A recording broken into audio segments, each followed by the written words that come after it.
È stato presentato al Sala Umberto di Roma la nuova edizione del quaderno didattico Il mio diario, realizzato dalla Polizia di Stato. L'evento, moderato dalla giornalista Roberta Florisi, si è svolto alla presenza del capo della Polizia, direttore generale della Pubblica Sicurezza, prefetto Vittorio Pisani. Sono intervenuti tra l'altro i rappresentanti del Ministero dell'Istruzione e del Merito, esponenti della cultura, dello spettacolo, vicino al mondo dei giovani, tra cui la scrittrice Elisabetta Adami, autrice del personaggio della letteratura per ragazzi Geronimo Stilton, che arricchisce la narrazione fin dalla prima edizione del diario con importanti contributi valoriali e di intrattenimento, la cantautrice Sara Toscano con un videosaluto, la squadra giovanile dell'Associazione Sportiva a Roma e gli atleti olimpici dei gruppi sportivi Fiamme Oro della Polizia di Stato.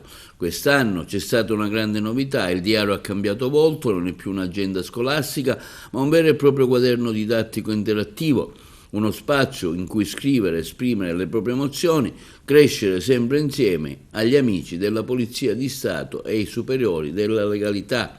Un compagno di viaggio pieno di attività, curiosità, vignette, pagine da personalizzare che vi accompagnerà nel corso di tutto l'anno. Il quaderno didattico è destinato agli alunni delle quarte classi degli studi primari ed è stato distribuito in base al criterio dell'alternanza in alcune scuole d'Italia, tra cui Siracusa, Lodi e Oristano, e per la prima volta quelle di Roma e di Milano. Signor Prefetto, siamo arrivati alla 12ª edizione del diario dell'Italia della Polizia di Stato. Cosa rappresenta questo progetto? È un progetto molto importante per noi, rappresenta la nostra capacità e la nostra disponibilità di poter contribuire con il Ministero dell'Istruzione all'educazione infantile nelle scuole elementari. È un grande messaggio che noi vogliamo contribuire a trasmettere nell'educazione dei nostri bambini e siamo veramente felici di poter contribuire con il Ministero nel percorso di educazione sin dalle scuole elementari.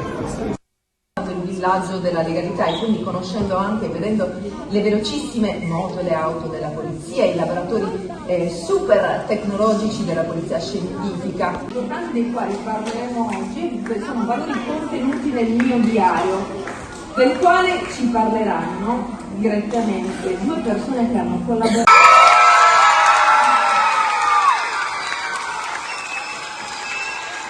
Grazie. Del mio diario è un progetto a cui la Polizia di Stato è particolarmente legata, perché è un progetto che nasce a merito del Ministero dell'Economia e delle Finanze e grazie al supporto dei ragazzi di Quinta.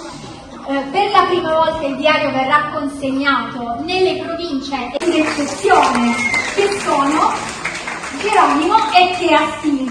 Tantissimi giochi, tantissimi quiz, curiosità, pagine da personalizzare.